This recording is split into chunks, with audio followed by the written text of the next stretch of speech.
Hello, friends. Welcome to So-Called Writers, a Daily Planet podcast. This is the show where Michael and I write fiction and try to learn from what we wrote.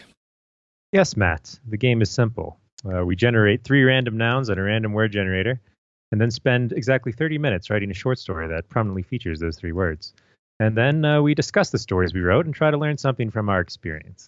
That's right, and the words we're discussing today are cloth, eyelashes, toy. Yes, good words that immediately seem to go together. Yeah, so they did go together. I actually agree with you. I had a lot of trouble with this prompt though, because and maybe this is just me being ridiculous, but it almost seemed like it immediately just sort of pattern matched to like a doll. Right. And Yes. and then I was like, well, I can't write about that because everyone's going to write about dolls. See, that's the exact thought process I had, but then I was like, well, everyone's going to write a different story about dolls. Yeah. Why not just do it and have a great idea? Yeah. Well, that's probably the correct attitude. Like I'm really interested in talking about this actually because I staked myself so far away from the like most logical obvious interpretation of the prompt that it took me like 45 minutes of sitting there trying to determine how to twist these words. That was, and I'm not even that happy with the result that I wrote actually. So basically, I think I need to be a little bit more lighthearted about my interpretation and just kind of go with whatever the first thing is, because you can always make it interesting. Right. Yeah. I'm always on guard about taking this project too seriously. Mm-hmm. Not in the sense that I take it seriously and that I do it every week, because that's the point. Mm-hmm. is to make us continue to write things. But I try not to like link any sort of my personal artistic integrity to it, Mm-hmm. which is I think what I started to do and then stopped doing, and maybe what you were doing, where you were like, well, that would be an amateurish thing to go with the obvious story. Uh-huh. Yeah. No, I think that's a fair statement there, because the point, I guess I'll talk about this. There's this concept called churning that I'm sure I've mentioned to you before, but not on a podcast, where like an artist of any kind of artist, be it a writer or a painter or a potter or a musician, the key thing to do is to just always be putting out work, because otherwise you get like fixated on like the idea, and you think like, oh, this is the idea, this is going to be the best song ever, I just need to get this idea to work. And what you actually need to be doing is you need to just be churning out ideas day after day, week after week. And like that's how you write 50 songs, and like 3 of them end up actually being really good, and they're not even the ones that like none of them are necessarily even the ones where you were like, oh, that's going to be the one. Yeah. I think yeah. Yeah, no, I think that's important. I mean, some of the pieces of writing that I'm the most proud of have come out of like this project. Yeah, me too. Yeah. It's just, you just got to keep pulling it out of yourself, and then you surprise yourself. It's rare actually that like you'll have an idea and think it's the best idea in the world, and then you write it and it's the best idea in the world. Usually you write it and you're like, oh, that didn't really, that wasn't as good as it was in my head. Oh well, and then you get over it. The more I think about it beforehand, the more I just sit there and stare at the paper while my mind like simulates what's going to happen, and then I don't feel like writing it anymore. Yeah, right. Yeah, It's like not because when I'm not thinking ahead too much, I can, for some reason, I think I'm better at crafting. I'm better at the writing aspect of like making each sentence kind of interesting. Whereas if I've got like a story in mind, I almost like forget to pay attention to language. Yeah, that's a good point. I don't know if that's the same for you, or that's just my lack of being able to multitask on things. I think it's probably happens with me to some degree. I think even George R.R. Martin, who's a professional, has basically said, I don't make outlines specifically because if I make an outline and I know what's going to happen, I lose interest and I can't write it anymore. Yeah, those wise words, George R.R. Martin. Yeah, of course it causes him problems, but I feel like I share the same issue that if you handed me an outline and said write a story based on this, I would have a hard time with that. I don't know if I could get through it. So. That's why all movies not based on original material are garbage. Yeah, I think that's a fair explanation to make. I can't. Scott. Can't think of any off the top of my head, so I guess that's true. All right, we forgot to do the coin flip, so pick, Oh, uh, pick. ooh, I'm gonna go with heads again because that's never failed me. Yep. It's heads again. It's heads again. All right. All right. Are you Fine. flipping an actual coin, or is this just like a phone I app? just I just Google flip a coin, and then Google makes an animation of a coin flipping, and then it tells you the answer. Is it always heads? Have you done the Let me experiment? verify that it's not always heads. Nope, it's not always heads. Oh, okay, All right. So interesting. yep. You go ahead and read your story, Michael. I'm gonna read my story. Um, Let me just find it. No Okay, worries. I'll just cut this out. here we go. My story is called "The Perfect Toy." You open your eyelashes, heavy and painted. Sunbeams shine through the closed window, reflecting off the pink flowered wallpaper. The air smells of perfume and antique wood. There is an elaborate dollhouse in the corner, but you are too big to fit within it, and you don't move, not unless she moves you. You wonder what she will dress you in today. Ellie the elephant stands next to you, smiling. He is loved unconditionally, but you are a different sort of toy. You have to be beautiful. You have to be who she wants you to be. Sometimes you both attend the same tea parties. Ellie drinks tea through his trunk. He's fun. Sometimes he sprays the tea back out through his trunk, too. Baroo! You sip the tea daintily, and only giggle with a hand covering your mouth. You can't be imagined to laugh too hard. Who are you, even? She's here. No knock at the door. Why should she? She owns you. She looks down at you and puckers her face in disapproval. She takes off your clothes and puts a different dress on you. A dress with a bow. She looks happy now. You're happy too, for a moment. She loves you right now. Now she's taking you somewhere. You wish Ellie was coming too, but what you wish doesn't matter. You're not real. What would you be if you had the choice? You're on a stage now, spotlit. Time to sing, to impress them. But if you could, you would scream. You look backstage. She's there, urging you on. You're who she wanted to be, but now she can't because she's old. In front of you, the adults are waiting for you to be who they want you to be. But what would you be if you had the chance? The audience is silent. They are waiting. You lift your arm up to your nose. Baroo! Okay. So I love this story. First, I want to talk about the second person. Yes. And so first of all, did you choose to use second person as a challenge to yourself? Yes. So basically, when you were talking last week about wanting to get away from third person and write in first person, I was reminded of a short story I wrote for the first iteration of this project called "The Fading of the Haworth Parsonage," which featured a recurring character now in our lore, Daphne. But I wrote that story in second person, and I really liked how that felt, and so I thought I'd try it again. And I also liked how it felt here. It's got a cool, it kind of pulls you in a little bit. Yeah. I think it feels more active, and I think it makes the reader feel more involved, like the author is talking to them, like they're in the story, not just watching it.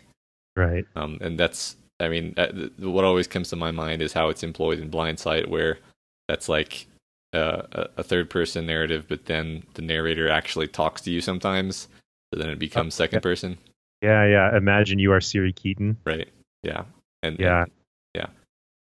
So that's cool. I don't know if I probably won't do that as a challenge to myself, although I might. But yeah, that it's really interesting choice there, and I like it. I think it worked really well for this story in particular because it puts you in the position of this character really effectively. Yeah, I think it works pretty well for a short story. I'm not sure how well it would work in a longer format, but I'd probably be willing to try it at some point. Yeah. Yeah. Okay, so now I wanted to talk about the word choice a little bit. The first paragraph, it has this great evocation of details with like flowered, elaborate, antique. These kind of modifying words that give you this very clear picture of this room that she's in. Um, and I also, in that same paragraph, I like this. I like kind of how these two sentences, and you don't move, not unless she moves you. They kind of stand out from the paragraph. They're almost jarring because of their different syntax. Like they're both kind of sentence fragments. Right. And Yeah. I like the effect that has in reading. Yeah, I like that too. I don't know how conscious I was of that change in tone when I was writing it. Um, but yeah, I like beginning the sentence with an and there. Take that, teachers, with your rules. Yeah. And the language was kind of it was kind of meant to show that like this is like a child's, like a girl child's room, pink flowered wallpaper and stuff, but also like the fact that it's wallpaper, which is kind of an old fashioned thing in antique, means there's kind of like this disturbing, like, you know, maybe not child, but like living as a child, but like an old sort of, you know, that kind of creepy keeping someone a child for too long kind of idea. Yeah. I don't know how fully formed that is. But. Well, so there's a lot of stuff. I guess I'll just mention now. There's a lot of stuff that that is there, but I did not notice it until commenter, good Sir Satanist, explained your story to me in a Reddit comment, and then I understood the story, and then I realized how much more was actually in the story. So like you say, there's these elements that you're like perfume. Like, okay, there's perfume in the girls' room. Little girls don't use perfume. Little girls don't paint their eyelashes. But there and also even if it is, whether or not it is a little girl, the first I'm like my first impression was that it was a doll. But you specifically say that you're too big to fit in the dollhouse. So it's not a doll, and I think what you're indicating now is it may not even be a little girl. It may be like an older girl or something like that. Yeah, I there's little hints in there. Yeah, like the dollhouse, but you're too big to fit in it. But I am kind of, you know, making you think that it might be a doll on purpose, which is, you know, both like a trick. You know, so you can be like, oh, it was something different. There's a twist. But also just because it's kind of like a metaphor for, like, she kind of is a doll, even though she's a human, because she's just being like dressed and played with, basically. Right, because there's this specific sentence, you're not real, but it's like, that doesn't mean what you interpret it to mean on its face. Right. Yeah. It's kind of like this girl almost thinks that she's a doll. Yeah.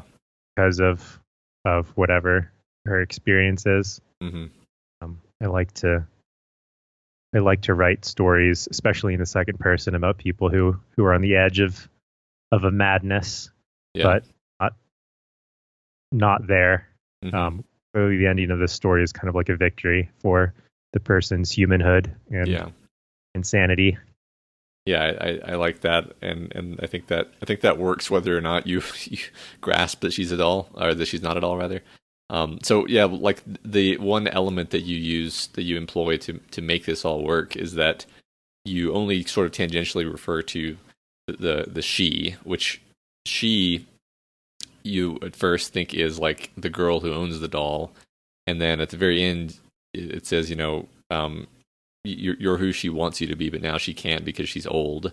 And that's really cool because you've only ever referred to this person as she throughout the whole thing, and now it's actually kind of confusing in the moment. It's one of these things that really reminds me of like my favorite short stories that they made us read in old English classes, where like there's a lot to it once you get it, but like maybe the first time you read it you don't get it at all. So that was kind of where I was with this story. So it's one of my favorite stories of yours, actually, which is interesting because I didn't get it until it was explained to me, which is slightly embarrassing to admit, but this is a learning process. So I think that's what the the commenter um, also sort of pointed out.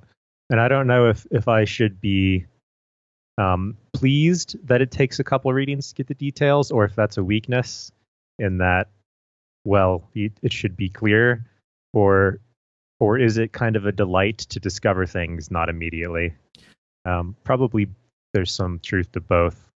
Yeah, just my first thought is actually like you could certainly add a couple of sentences or whatever and just make it really clear, but then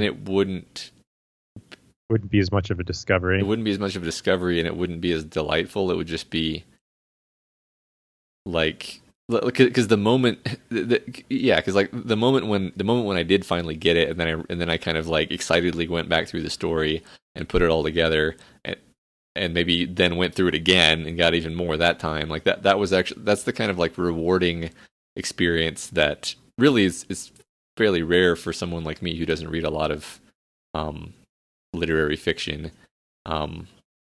So yeah, I don't know. I would edge on the side of not I think over explaining. Yeah, I mean, you definitely don't want to put a sentence in which is like, "You're not a doll, you're a girl," or something like that, Right. because that just kind of ruins all of the poetry. Yeah. Yeah, it is poetry, yeah. For some reason the mention of wallpaper immediately primes me on the room with the yellow wallpaper, which is one of my favorite short stories, which is also about a woman who goes mad. Yes, I know I've read that. Which one is that? It's like she's trapped in the room, and it's like instead of doing anything to actually help her, they just like she has some mental illness, and instead of actually helping her, they just like lock her in the room, and she just completely dissolves into delusion. The title sounds familiar, but I'm not sure I've actually read it. So Okay, well, everyone should. I like discovering short stories that are good. Yeah, I think you'd like this one. Cool. All right. Did you have any stuff that I missed? Yeah, I don't think there's anything that you missed. No, at the end, she decides that she wants to be an elephant. Yeah. It's obvious. Yeah. I guess which I thought was kind of a cool, because I didn't want to be too direct with her like moment of kind of declaring her freedom. I didn't want her to just be like, I don't want to do this anymore, but to be something that like only a child would want to be, because she hasn't been allowed to be a child. She's just been allowed to be a doll. Yeah. Yeah. I mean, regardless, like, I think my simple reading of that is just like she boldly rejects what it is that she's supposed to do. Yeah. Yeah. Yeah, the only other note that I had was I like these notes of pain that the mom only loves her when she's pretty. That's very like affecting, and I think it works exactly the way it should. Yeah, and I kind of feel sorry for the mom too, especially with the revealing of the line of "You're who she wanted to be, but now she can't because she's old," which is written very bluntly, on purpose. Like there's no poetic symbolism there. It's just like she can't because she's old. Yeah, right. Yeah, because the thing that she wants to be is kind of just like, the glorifying of youth anyway, which is not something I endorse. Yeah, I think that's interesting. Like sometimes the right writing choice is actually just the most direct and like unsubtle way of phrasing a thing. Especially when you're sort of in the head of a child. Yeah. Yeah. I tend to do that a lot, I think, in my writing, is to fragment sentences, to kind of, I don't know, express simpleness, mm-hmm. or bluntness, and offset those with more descriptive sentences. Yeah. Yeah, that's interesting. Cool. All right. Shall we hear your story? Yes. I think mine was called The Greatest Toy, something like that. I don't remember where I wrote the name. Here I go. At the height of the war, when the bombs were pounding the city, we sheltered in the subway with everyone else. An old man saw us shaking in the darkness, the two of us alone together, and took a knee beside us.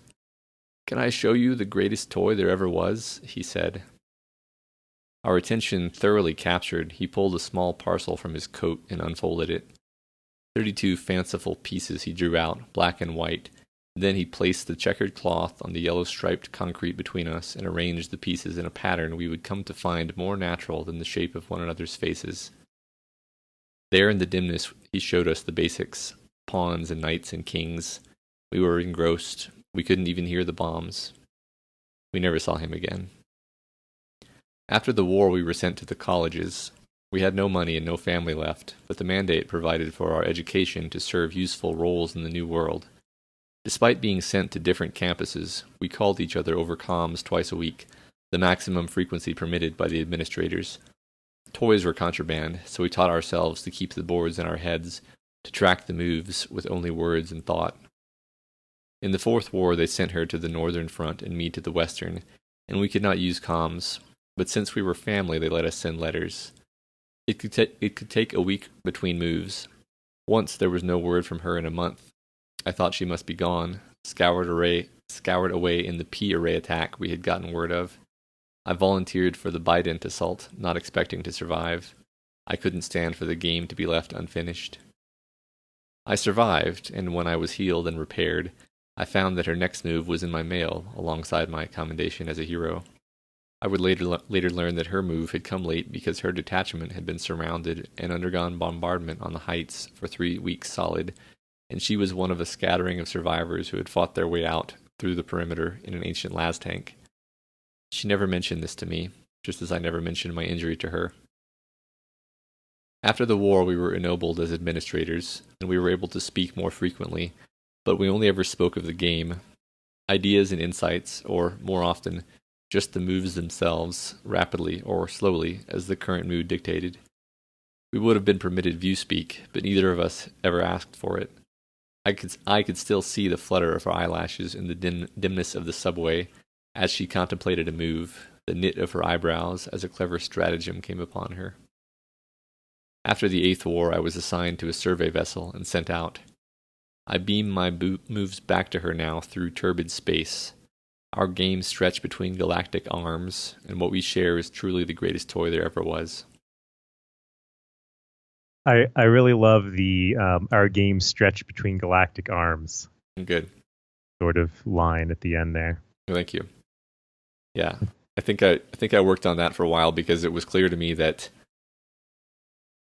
this is the type of story that has to land, right? The way it ends, like it kind of like yours today, actually, where it kind of hinges on the last sentence.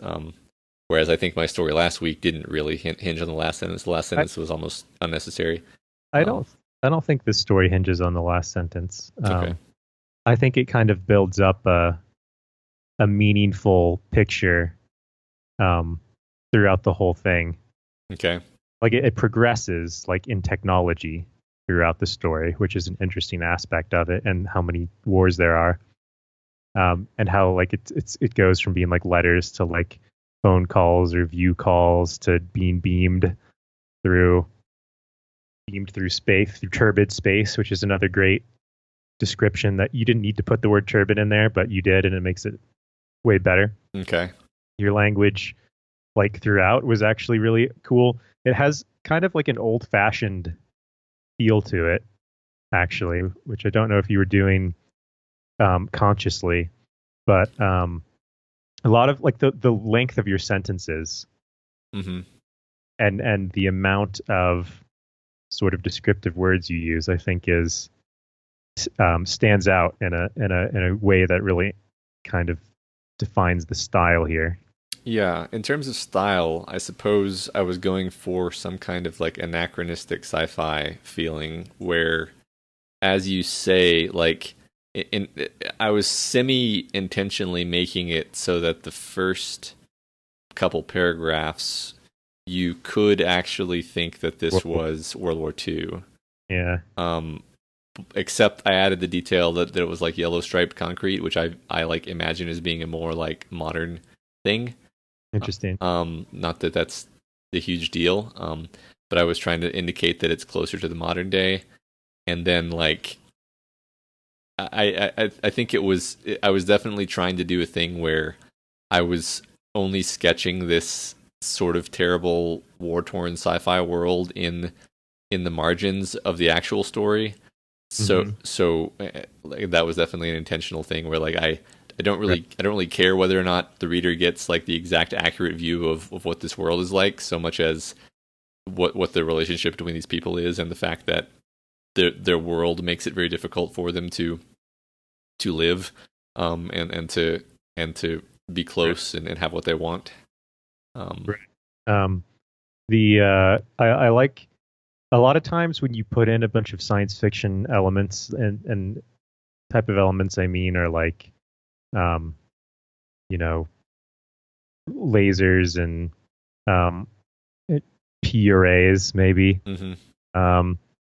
I don't know what a las tank is, but it's like a cool thing to imagine. But the danger with mentioning stuff like that is it can make your story seem more kind of like sterile, Mm-hmm. and futuristic and technical. Whereas in yours, it's one of the few like sci-fi pieces I've read that still sound like romantic, like as if it was discussing an age gone by that just happened to be sci-fi. Yeah, I'm glad that's pretty much exactly what I was going for, in terms of the tone and everything like that. Yeah. Like certain phrases I think are specifically evocative of that, like bombardment on the heights, and commendation as a hero. Like these are things that wouldn't be out of place in like a World War II or even World War One like narrative. There's this great sense of melancholy too that kind of goes throughout the whole story.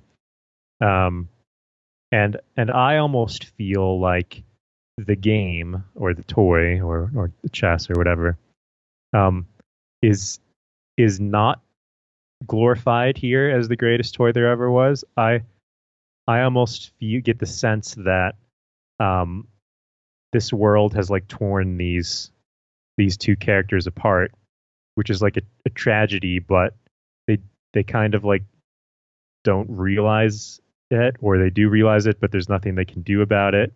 And the game is kind of like their only option, but it's kind of sad that it's their only option. Yeah. I think I might even phrase it as like a coping mechanism, Right. to deal with the reality they find themselves in. Because so Right. so, so And the second to last paragraph where they're able to speak more frequently as administrators, but they only still spoke of the game. Like they've kind of been desensitized by the wars or whatever, and they don't really know how to connect to each other, yeah, except through the game, because that's what they've been like sending back and forth to each other. right. They don't even know who each other are anymore. Yeah, this is essentially all they have in the way of human connection, and yet they're clinging on to it desperately because it's like all they have. Right. And I never so interesting like choices. I wasn't sure how they would work, as I never actually say that they're siblings, but I intend them to be siblings. And I don't mention the gender of the other sibling until like halfway through the story in terms of paragraphs, I guess. When I mention that it's a girl, and I never mention the gender of the speaker. Although, and this is one thing where like in my head, I had them as sisters actually, and I think when I read the story, I for some reason don't see them as sisters in the way I wrote it. I see them as a brother and a sister, and I don't know why that is exactly. Like other than just like the sexist male default perspective. Yeah. I don't know. I mean, part of it, you wrote it in first person, so I think that kind of makes you inclined to put yourself in the character a little bit more. Yeah, okay, that's true. But I think not mentioning it is good, because that way the reader can, again, put themselves in the story more. Like I mentioned to you on chat earlier, like the silent protagonists in video games, where they purposefully will maybe give voice actors for other characters, um, but not for the main character, and that's because it's a lot easier to become the main character if you don't like assign them someone else's voice. Yeah, yeah. I think that's And true. I think that works in stories as well. So yeah, I wonder if a female reader would have the same reaction of assuming the gender of the protagonist. Speaking of language I did get the idea they were siblings, though. yeah, okay. Speaking of words not used, I went out of my way not to actually use the word chess, even though it's clearly chess. Right. I don't know why I did that other than to be cute. Like I'm not sure if I'm following the right writing instincts there, or if it just doesn't matter. Maybe. Well, I was vaguely offended that you used the word toy to describe chess as a chess player. Yes, well, you see, the old man is trying to make them feel better. Right. So Yeah, no, I got that. okay. But I did feel like the last line, "What we truly share is the greatest toy there ever was," is a little bit crippled by the choice, like using the word that was in the prompt. Yeah. See, But I could have used game, but then it wouldn't have been symmetric with what the game. See, but yeah. I don't know. Well, maybe you said that you felt the story hinged a lot on the last paragraph, and it may be that I don't really understand the last paragraph. So what did you mean? But what did you mean by that? Why did you think it was so critical? Just that. Let me think about that. I mean, basically, it's just this idea. I guess it's not as clever as I think it is, perhaps, but it's just this. It's almost a pun, where the old man says, "Let me show you the greatest toy there ever was," and then they spend their whole lives playing with this greatest toy, and then it turns into the literally spatially greatest, like largest toy there ever was, because they're playing the game across the galaxy, basically. Yeah. I didn't make that connection actually, but yeah, and that's so that probably wasn't successful. I mean, if I were to like attempt to publish this, which I don't think I will because I don't think it's that good, but I would probably change toy to game because that just makes more sense. Well, yeah, I mean it makes more sense in the context of, like, I guess, chess, but I don't know what is the most relevant to the theme, though. Yeah. Maybe toy is right because you're kind of trivializing it, like it's just a toy, and like it's not that important. But to them, that's like all they can like figure out how to use to communicate to relate to each other. Right. So maybe it's like correct to trivialize it because the story's not about the game; it's about them and what the world has done to them. Yeah, I think that's exactly right, because it could have been. I don't want to say it could have been anything, because you can't play with other toys over distances, and that's kind of why this works at all. But I suppose it could have been it could have been Go or something, I guess. I don't know. I mean, it works really well that it's chess, because then you can actually have a chess game over the phone. Yeah, chess, great game that everyone can go play. So I actually, this has been a good conversation. I think I learned more about this thing that I wrote than because sometimes there's what you were trying to say, and then there's what you feel like you successfully said, and then there's what other people tell you they feel you successfully said, and it's useful when those three aren't the same, because that teaches you more actually about, one, your skill in writing down what you wanted to write down, and two, your skill in perceiving what it is that you wrote down accurately.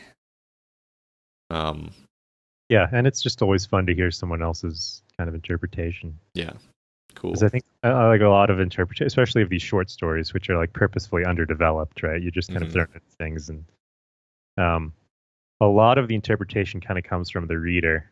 So it's kind of it's kind of I don't know, it's a more personal thing that maybe someone's interpretation tells you something about who they are, as well as just your writing perspective. That's a good point, because that's one of the fun things I actually remember from like high school English and discussing short stories was that people could disagree and have different perspectives on it. And because it is short, it's sort of under-constrained, and you can legitimately have an argument about some interpretation. This comes back to the ending of my story too, and what the correct, is it correct to be more explicit, or is it okay for people not to get the point? Mm-hmm. As writers, I think our first inclination is like, I must have total control. If I'm a good enough writer, they'll believe exactly what I want them to. But if that's the case, actually, and like everyone, like someone read your story in a class, and everyone's like, yes, I understand exactly what you're saying. That'd just kind of be end of discussion. So yeah, and also it's likely that your story was too simple if everyone got it perfectly immediately. Like it's not necessarily true, but it is more likely that your story was just very simple. Yeah, it's interesting we're talking about this because our Worm podcast this week, Wildbow commented something to the effect of having to struggle with like adding an extra line to explain a thing or not, because if you do add that line, it kind of removes a little bit of the possible punch of like figuring it out. But if you don't add that line, then you have 100 comments missing the point of what you were saying, what you were trying to do. So it's definitely fun to realize something that you're reading before it's told to you. Yeah, I agree. All right, that was fun. I learned more than I thought I would from that discussion because I didn't think my story was that good, but it still was a good discussion. Yeah, it was a good story, but there's always something to learn from these stories. There's no point. There's no failures in so-called writers. That's correct. That's the correct attitude. You always win if you've managed to write something that week. Mm-hmm. Yep. So speaking of which, Michael, do you want to introduce one of the Reddit stories? Yeah. We had a few stories on Reddit this week. First one was by Ren Roby called "The Chosen," and this was a cool story about a one of those things in arcades full of dolls that the little claw comes down. What are those called? Claw machine, I think. I'm not sure. And a teddy bear who is about to be chosen and is kind of excited about it. Doesn't really know what's going to happen. After he disappears into the slot, the elders have their tails. Mm-hmm. Yeah. But then he's dropped, and he falls. Yeah. And there's some cool parts of this story. I liked the child's friend, who was just like a jerk. He was jeering that he was even gonna like go for the teddy bear, right? Which felt exactly like a real child to me. Yeah. And it was cool that they're like legends of the slot and stuff. Yeah, I think most of the story is focused on the inner struggle of this teddy bear, his feelings about it, his very very complicated and easy to empathize with, surprisingly, feelings about like, do I really want to go? Do I really deserve this? I deserve this. Where is he gonna take me? Is it gonna be better than this? It might not be better than this. This is I kind of like it here, actually. And it's kind of like a metaphor for death. It is kind of like a metaphor for death. Yes, it is. Right. I think that's the level on which it connects. And then, of course, you drop to the last second. Yes. Yeah. Yes, there is no afterlife. Sorry. Okay. Yeah. So that was a fun one. Then I will talk about the one from Fawn Mod. Okay. Trying to find it. There it is. Were we allowed to reveal the identity of Fawn Mod since he's been? Probably, because we basically revealed it last week. Yeah. Yes, that's true. Yeah, that's Daniel. Yeah. Yeah. So it's a classic, brilliant Daniel story. Yeah. So this is a story about a little boy whose mom takes him to the store to buy a toy, the Glombytron 9001. is a great name. You can detect the sort of detestness Uh-huh. in the description there. Right, yeah. No, I agree. It's a perfect name in every possible way. That's the word I'm looking for. And he finds the toy, and like a huge amount of the story is actually just like the description of the toy, which is delightful and gives you this sort of very specific sense of there's certain details. I can't pick them all out, but like it just comes off as kind of weird and off-putting in some ways. Yeah, Like the way it looks. I think initially it comes off as extremely humorous. Yeah, it comes off initially extremely humorous, and then once he starts trying to open it, Right. it's like To call it a toy would be overly reductive. Yeah. Glombuchon was an experience. yeah, yeah. It's six-axis mechano hood. As a just the fact that it has a cat-like mouth is really disturbing to me for some reason. I'm not sure why. And anyway, the toy eventually turns out to be faulty in some way, and then not only faulty but like deeply creepy. Sentient. Yeah, sentient and terrifying. Yeah, and you never really figure out what the there's something is. Yeah, yeah. But it's the dystopian twist that Daniel couldn't help. Yeah, right. Which But I don't mind. No, I don't mind either. It was good. It's great. So I like the dialogue. I suppose it's almost less dialogue because nothing is being communicated. I mean, and that's very much intentional. It's just like if I just go through and I read what Billy is like saying, a movie scene. yeah, he's just like, what, huh? Something is there's something like that's what most of the dialogue is just almost like fragmentary expressions of worry and anxiety, which is great. Yeah. The other story that was submitted this week was by Good Sir Satanist, untitled, I believe, but it was a beautiful story about an old man toy maker who's making sort of a new doll and that's her stuffed animal, and then at the end it's revealed that his daughter is dead. But he still celebrates her birthday every year because it's got like a pile of dolls and stuff on it, which was a nice, a touching ending, I thought. Yeah, very very sad. I thought actually having daughters. He mentions in his follow-up comment that he was challenging himself to not use dialogue, which I think worked out really well. This is the perfect kind of story to tell with a very sort of descriptive, poetic language, and just little scenes of what's happening and what the toy maker's feeling. And then the only line of dialogue is at the end, and the dialogue is actually to his dead daughter, which makes the dialogue much more impactful.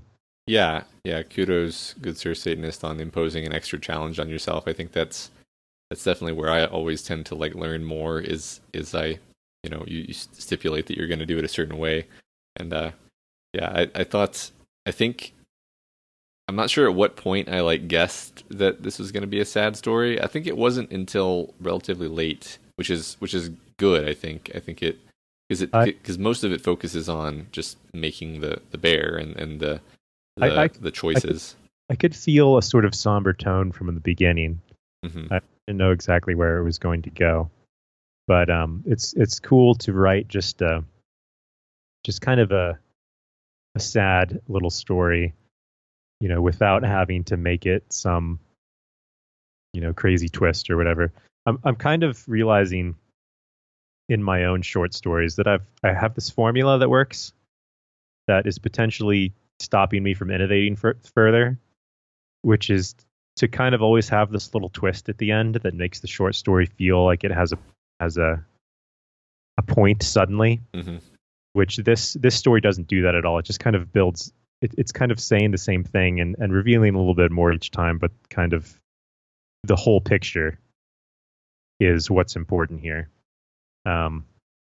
So anyway, yeah, I'm realized a few things about how I write, and I suspect at some point I need to make myself do something different. But in order to do that, I need to come up with a very specific thing to do differently, and I haven't come up with what that challenge is yet. Yeah, well, the first step to changing is like noticing the pattern that you're adhering to. So I think it's good that Right. you've noticed that. And I also really appreciate everyone's submissions because, like you said, like by contrasting what we're doing with what other people are doing, it shows you how much range there is, Mm-hmm. um, and how much possibility there is. You know, it was always fun when it was the two of us because I think we have very different instincts in some regards, and that actually is positive because it shows you what else is possible in other directions you wouldn't have thought of. But it's equally helpful to see a wider range of interpretations, and Yeah. there have been several stories so far in this project where I'm just like, wow, that's just not a story that I could have written. Yeah, they're really good and different to what we're used to reading generally, and it's just fun to do this with a lot of a lot of people. It's Yeah, kind of like a motivation tool yeah, too. yeah, And definitely. I haven't been super good at commenting. I'm meant to be writing text comments to these stories, but people may have noticed, I've posted like twice on Reddit. I basically made my account right before this podcast, so I'm not really in the habit of checking Reddit things, but it doesn't mean I haven't read your stories and appreciated how cool they are. Yeah, yeah, I read them too. It takes a lot of energy to come up with a smart Reddit comment, and Yes, if but there's going to be several stories, it's going to take a lot of time. So yeah, we should do it though. I mean, one of the rules of the old so-called writers when it was just us is that we had to write a comment on the other person's story. Um, it always yeah, felt very unsatisfying before we implemented that rule when like we really wanted to talk about the stories, yeah, but we didn't.